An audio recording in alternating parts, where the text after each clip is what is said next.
Hey guys, how's it going? Kripparrian here. Today I got some more cards to review for you guys from the upcoming The Boomsday Project expansion. These are quite an interesting bunch. We're starting to see some of the cards that will actually see a lot of play, I imagine, so let's get into it here. We have basically Spiteful Summoner 2.0 with the Astro Man Sir. The Astro Man Sir is a mage-only card. It's a 7 mana 5/5, so it's not quite the premium of the 7 mana 4/4 Spiteful Summoner, but the effect isn't quite as powerful, though maybe more consistency will make it a pretty good card. Generally, understated cards that spawn other good things have made it into mage decks in the past, but this is heavily reliant on mages having a lot of cards in hand, which basically means it's heavily reliant on control mage, or big mage if you will, as a whole of a deck actually working. And you know, it's very difficult to predict any kind of meta when we've seen, I don't know, what is it now, 20 cards out of the new expansion? Yeah, so it's difficult to say whether or not control or big mage will make it through, but this is a good card for the archetype, though I don't really like, you know, super high random cards like this one. The fact that you can control it a little bit better than the Spiteful Summoner makes it a little bit more okay, I would say. The reason it's a bit more imbalanced, is because it's almost impossible to summon a 10-drop, because when you're playing this, you're literally playing a card from your hand. So outside of the new Mage Legendary, the Stargazer, or whatever it is, which if you play the rightmost card, you draw another card. So if you had that in play from the previous turn, you draw the Astro Man Sir and you play the Astro Man Sir or some kind of Acolyte or Loot Hoarder shenanigans, it's almost impossible to actually get a 10-drop from the Astro Man Sir's Battle Cry. Almost impossible, doesn't mean impossible, but even still, if you try to build a deck around it, you're really going to struggle. So the main reason why effects like, you know, summon a random minion with X mana costs are really powerful is because sometimes they can hit 10 drops, and there's a limited number of 10 drops, and right now, currently in Standard, all of those 10 drops are ridiculously strong. Now, with Astro Man Sir missing the 10 slot, it is actually more okay, but still, I imagine, powerful enough to see some constructive play, if Big Mage is going to be a deck still. Something to help it along, Celestial Emissary. This is a very interesting card. I actually like this card a lot. It's a 2 mana 2/1 elemental. It has the elemental trigger, which may be important. Ungoro is still in the standard set right now. Elementals matter, boys, they do. Generally, giving spell damage to spells that do small amount of damage or scale particularly well, like some of the new cards, is what you're looking for, but to put those cards normally in your deck is a bit of a challenge.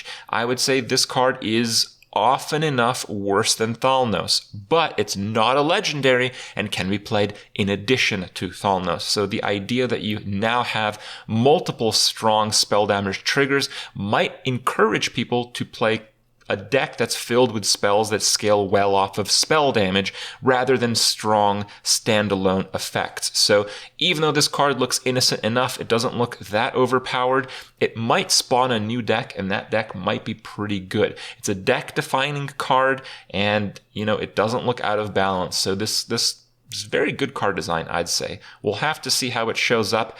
I imagine we'll see a little bit of this card, and we'll certainly see plenty of it in Arena. We got a new priest card, Cloning Device. So you discover a minion from your opponent's deck. So basically you see your opponent's deck, you see 3 random minions from it, and you choose one of them and you get a copy. The new copy rules might make this a little bit stronger if your opponent is playing deck buffing effects, but that's not particularly likely, I'd say. I would rank this card worse than Shadow Visions. Shadow Visions is stronger because, well, you can design your deck around it. You can have a limited number of very specific spells that you want with Shadow Visions.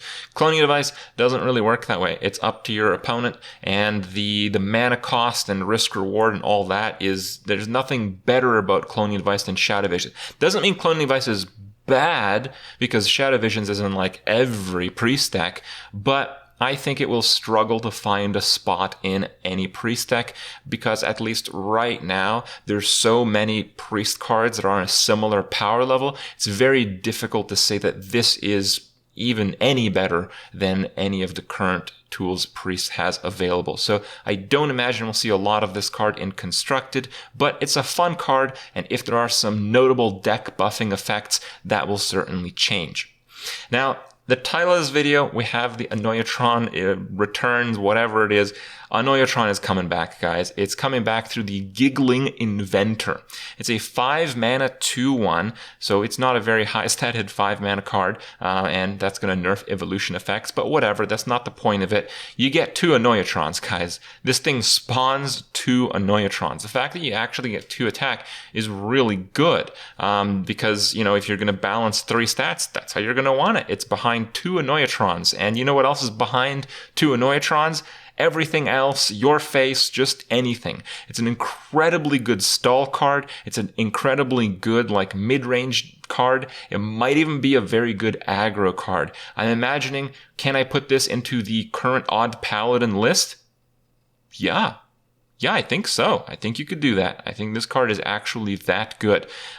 Usually when you push for a lot of minions that are difficult to deal with at the same time, you have some very powerful results. The main counter for this card, however, is going to be the Defile, and Defile might be pretty popular as Control Warlock is doing quite well right now, so we'll have to see. It's an extremely powerful card. However, it might get meted out until Defile rotates out of Standard in the following year.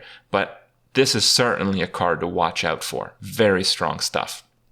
We found the Priest legendary spell, Zarek's Cloning Gallery. It's a 9-cost spell, so this is the pit of hell of mana costs. It's not 10 mana, it's not 10 mana worth of value, but it's very difficult to play anything alongside this, and it's notably difficult to play anything alongside this card because, well, it's going to fill your board with some copies from your deck. So let's talk about this effect because I feel some people are a little misguided. When you're playing this card, if you have 20 minions in your deck, you don't get 20 1/1s, guys. You have a maximum board size in Hearthstone. That maximum board size is 7 minions. That's all you're going to get. Okay, if you have minions in play that you can't sacrifice off or whatever that turn, you're going to get less than 7. So the most you're going to get is 7 1/1 minions for 9 mana. Is 7 1/1s for 9 mana good? No, it is not. So you have to scale the effect by having cards that are notably powerful when they're nerfed to 1/1 in stats. So we're looking for, at the very least, some kind of taunt or divine shield effects, and on the high end we'll have some powerful death rattle or end of turn effects.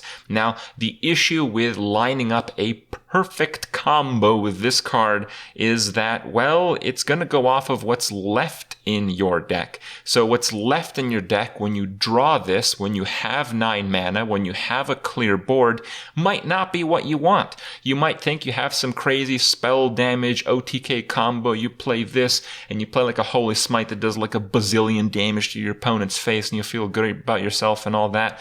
Well, even if you find some kind of combination of cards that allows you to do that, and yeah, there probably is some combination of cards that allows you to do that, you're going to have serious consistency problems. So the only way I see this card seeing play is if you're playing a deck heavy on death rattles anyway, heavy on end of turn effects anyway. Honestly, you could do that. It doesn't mean this card is bad. I think this card is actually pretty decent, but it's going in a very specific deck. And whenever you see a card that only works in 1, maybe 2 decks, you have to question the viability because, first off, that would have to mean that deck is going to be decent in the meta. It also has to consider the fact that it has decent consistency, that you can play it well and all that. So there's a lot of ifs on this card, but they can line up, and this card can be very good. It certainly looks very exciting, I would say, but let's play it first. We have a Rogue Minion here. It's a 4-mana 2/4, but the Death Rattle spawns a 1/1 ooze with Poisonous and Rush. So basically just kill whatever you want, but it's a Death Rattle. So that means if you're playing this and your opponent has board control, it's a very easy 4-drop to kill. So it's just 2/4, it's nothing, right? I imagine this card in Arena. In Arena, it's basically the Zoo game. People play Zoo and Tempo in Arena. So I imagine if I see a Rogue playing this, and I have a decent number of minions, particularly ones that I don't want to lose from poisonous, rushing, oozling little shits, Well, I'm just going to kill that very easily. It's just going to do 2 damage back to my medium or large size minion, and then maybe I can ping these. So it's a card that's very good if the rogue playing this card is winning, but it seems pretty mediocre / bad if the rogue is not winning. Cards like these, I don't particularly like them. It's essentially a win more card. It's in rogue, which is generally a win more class. I don't like that in terms of like the scope of the card and what it does to the game state. But yeah, I think it's on the mild side. I don't like win more cards, but I don't think this is the worst offender out there, and I don't think we've seen that many win more cards in this expansion so far, so whatever. Let's let this one slide for now. Next up is a really exciting card, Starliner. It's a 7-mana 7/7, and well, that's basically a Wargle. Okay, it turns out it has some text. So what text does it have? So if you control 3 minions with 7 health, deal 7 damage to all enemies. So 7 damage to all enemies means 7 damage to all your opponent's minions and 7 damage to your opponent's face, which is a game-ending effect. That is a completely ridiculous trigger if you can meet the requirements. So let's talk about the requirements. When I first looked at this card, I thought, well, you just need 3 other minions that have at least 7 health. That doesn't seem too bad. You just play some big minions with lots of health. They don't even need high attack. If you're playing against an aggro deck, your opponent will probably just ignore those minions, and then bam, Starliner. Easy peasy, right? To the bank. Well, not so. You need exactly 7 health, as it turns out. However, it itself, judging by the wording, but Blizzard consistency, whatever, so this is not a 100% thing, but judging by the wording, it would suggest that it counts itself as well. So what the card actually does is, if you control, when you play this card, if you control 2 other minions with exactly 7 health, the effect will go off. So if you're playing, classes that have reasonably consistent health manipulation effects, like priests with heals, with power word shields, with whatnot, it might actually be really good. People looked at this card and thought of it kind of like a joke card. I'm not sure how much of a joke it really is, because that effect is no joke whatsoever. And there's certainly some ways where you can get this off. If you have 1 7 health thing, or if you have 1 thing that's injured on 3 health, there's a lot of ways to manipulate the health on your minions. If you have just 1 thing that you can manipulate the 7 health as a priest, you could do injured Blade Master and then, circle healing and then play this card. Bam. It might not be as impossible as it might look. And based on that consistency, and it's certainly going to be affected by the cards left to be seen from this expansion, it might actually be a very strong card. Do not write this one off, okay? This could be one of the big offenders in the upcoming Boomsday expansion. We have a Hunter card, Cybertech Chip. So it gives your minions Death Rattle, add a random mech to your hand. We've had effects like these in the past, but they've cost more. So I don't know. Is that good? Maybe. It's all right. Hunter is basically a class that almost always has a decent mid-range deck, and sometimes if the stars are really, really aligned, it has some kind of really weird, impossible to predict semi-combo control deck. And sure, a card like this might fit in, but from what we've seen so far from the Boomsday cards, Hunter, Paladin, Warrior are the classes getting super mech synergy. Warrior has certainly had the best of that, and Paladin has certainly had the second best of that, and a large part of the mechs are neutral. So until we see some really good mech pushing, mech tribal synergistic cards out of Hunter, I'm going to have to write this card off as basically awful. But again, that can change very quickly. We have a Rogue Mech. Rogue's not one of the big mech classes, and this certainly doesn't have any mech synergy by itself, but whatever. It's a Pogo Hopper. It's a 2 for 1/1, and Battle Cry +2/+2 for each other Pogo Hopper you played this game. So the idea is somehow you bounce these, you put them back in your deck with the gang up guy and whatever else, and I don't know, presumably this is going to work. Sure. It might work. I don't have a lot of hope for this card. You're going to have to need extreme synergy and a very lucky meta for a card like this to do anything. Because if you're playing this on turn 2, well, that's worse than hero power. And trust me, as a rogue, you don't win a lot of those games. We have a Warrior Omega card, though, that's certainly going to shock some of you guys. The Omega Assembly. It's a spell and discovers a mech. So it's kind of like I Know a Guy. I've actually played I Know a Guy in some decks. It's a good arena card, and it is a fair constructed card. It's not amazing, but it's fair. It's like playable, right? So this at a base does just that. If you're desperate, if you're playing against aggro and your hand sucks, you play this on turn 1 and you hope to discover a mech that maybe you can play on turn 2 or 3 to stall out the game and get your win condition later on. So it's just pretty decent as a base.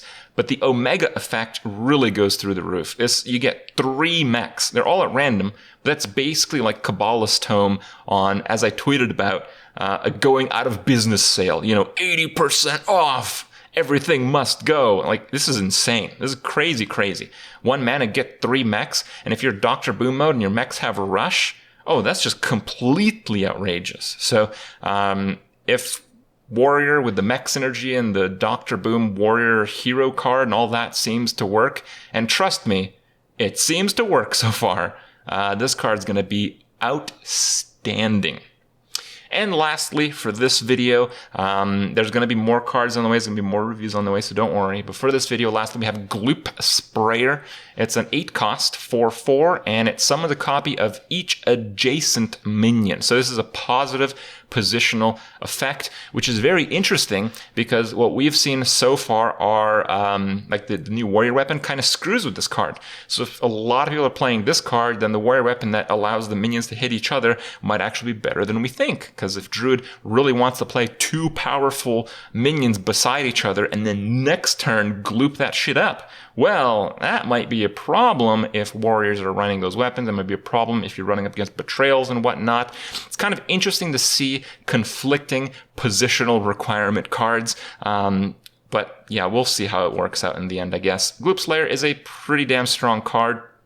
It's another card that kind of fuels this copying synergistic effect that we already kind of see in Hadronox Druid right now, and a few kind of fringe forms of combo Druid. This is not, like the copy other crap Druid is not an alien deck. People are playing decks that this card could fit into right now. They're not too outstanding except for Hadronox Druid, but this is not the only copying effect coming up in the expansion. We've already seen the Druid Legendary Minion, which does a potentially more powerful effect. So that might be a thing. It looks very strong to me. Yeah. Hadronox, boys. Spider Bros. That's it for now. Hope you guys enjoyed the review, and I hope to see you guys in the next one.